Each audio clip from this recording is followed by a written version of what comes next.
नमस्कार दोस्तों, आप सभी को स्वागत है अपने YouTube चैनल पर।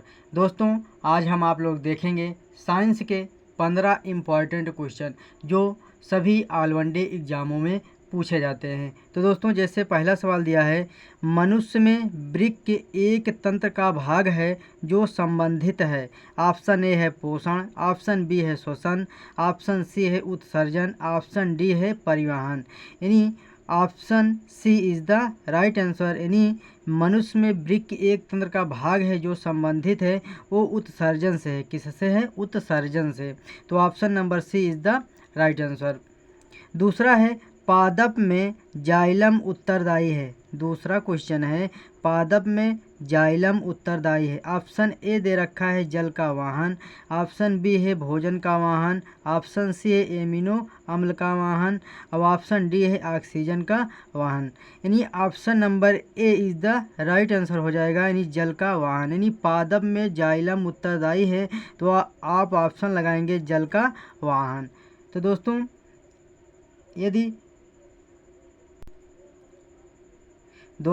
यदि चैनल पर नए हैं तो चैनल को सब्सक्राइब कर लें, बेल आइकन को प्रेस कर लें। इससे फ़ायदा आपको क्या होगा, जो वीडियो अपलोड किया जाएगा सबसे पहले आप तक पहुंचेगा। तो दोस्तों, क्वेश्चन नंबर तीसरा है, जैसे दिया है, ऑक्सी श्वसन में ग्लूकोज का एक अणु उत्पन्न करता है। यानी ऑक्सी श्वसन में ग्लूकोज का एक अणु उत्पन्न करता है एटीपी के। यानी ऑप्शन फर्स्ट दे रखा है 32 अणु, ऑप्शन बी दे रखा है 19 अणु, ऑप्शन सी दे रखा है 38 अणु, ऑप्शन डी दे रखा है 83 अणु।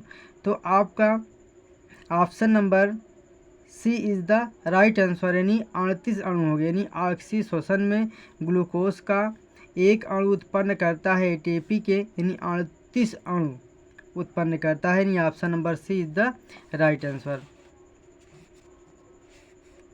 अगला है 4 नंबर है, श्वसन में बाहर निकली वायु में ऑक्सीजन की मात्रा होती है। यानी श्वसन में बाहर निकली वायु में ऑक्सीजन की मात्रा होती है।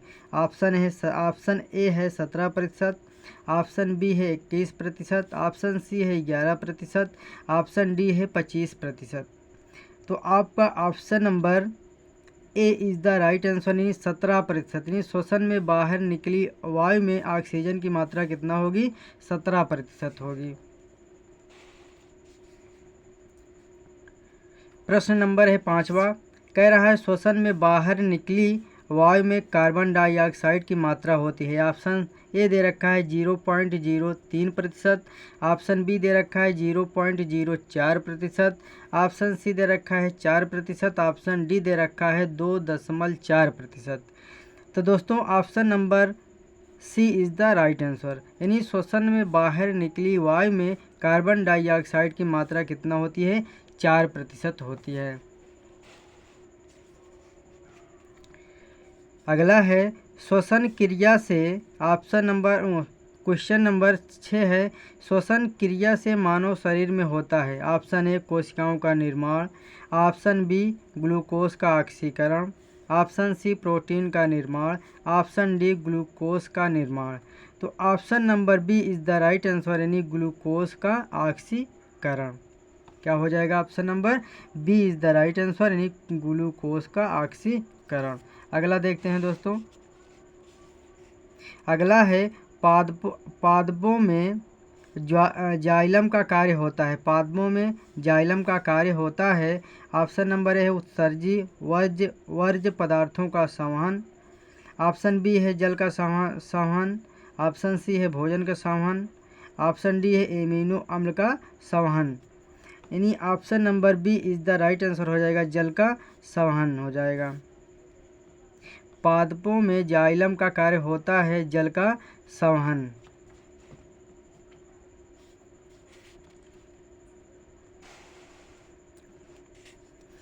अगला है क्वेश्चन नंबर 8, जल में घुलनशील होता है। जल में घुलनशील होता है। ऑप्शन ए है विटामिन ए, ऑप्शन बी है विटामिन डी, ऑप्शन सी है विटामिन के, ऑप्शन डी है विटामिन सी।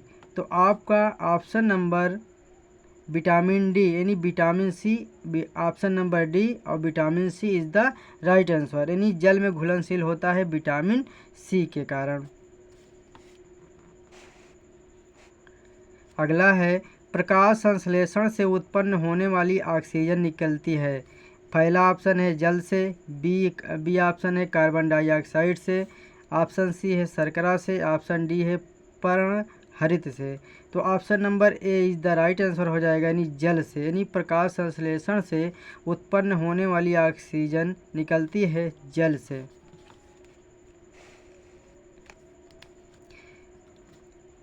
क्वेश्चन नंबर 10 है ग्लाइकोलिसिस कहाँ होता है। ऑप्शन ए है कोशिका द्रव्य में, ऑप्शन बी है हरित लवक में, ऑप्शन सी है राइबोसोम में, ऑप्शन डी है माइटोकॉन्ड्रिया में। यानी option A is the right answer हो जाएगा, यानी कोशिका द्रव्य में। ग्लाइकोलिसिस कहाँ होता है तो आप बताएंगे कोशिका द्रव्य में। Option number A is the right answer.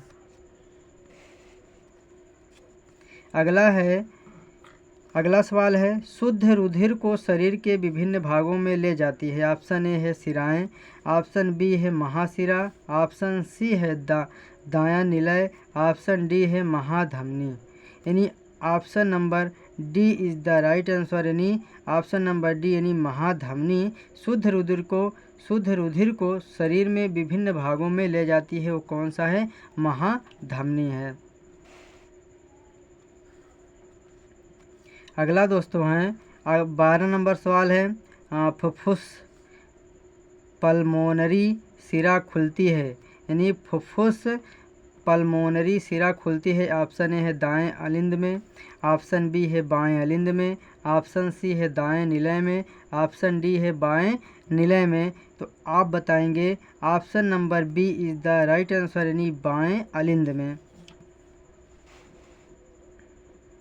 अगला सवाल है रक्त में ऑक्सीजन की कमी से लाल रक्त कणिकाओं में उत्पन्न रोग है। ऑप्शन ए है रक्त कोशिका अल्प रक्तता, ऑप्शन नंबर बी है हीमोफीलिया, ऑप्शन नंबर सी है वर्णधता, ऑप्शन नंबर डी है इनमें से कोई नहीं। तो ऑप्शन नंबर सही हो जाएगा बी, यानी हीमोफीलिया से। यानी रक्त में ऑक्सीजन की कमी से लाल रक्त कणिकाओं में उत्पन्न रोग है, यानी ऑप्शन नंबर बी हीमोफीलिया से। अगला है दोस्तों प्रत्येक मनुष्य का रक्त प्रत्येक मनुष्य को नहीं दिया जाता है, दिया जा सकता है, या कथन है। यानी प्रत्येक मनुष्य का रक्त प्रत्येक मनुष्य को नहीं दिया जा सकता है, यह कथन है। ऑप्शन ए है लैंड स्टीनर का, ऑप्शन बी है स्टेफेनहेल का, ऑप्शन सी है वाटसन का, ऑप्शन डी है मेंडल का, ऑप्शन डी है मेंडल का। यानी option number A is the right answer, यानी लैंड स्टीनर का। यानी कह सकते हैं प्रत्येक मनुष्य का रक्त प्रत्येक मनुष्य को नहीं दिया जा सकता है, किसका कथन है? तो आप बताएंगे लैंड स्टीनर का। तो दोस्तों उम्मीद करता हूँ आप लोगों को वीडियो ज़रूर अच्छा लगा होगा। शेयर, लाइक, कमेंट, सब्सक्राइब करना मत भूलिएगा। Thank you very much.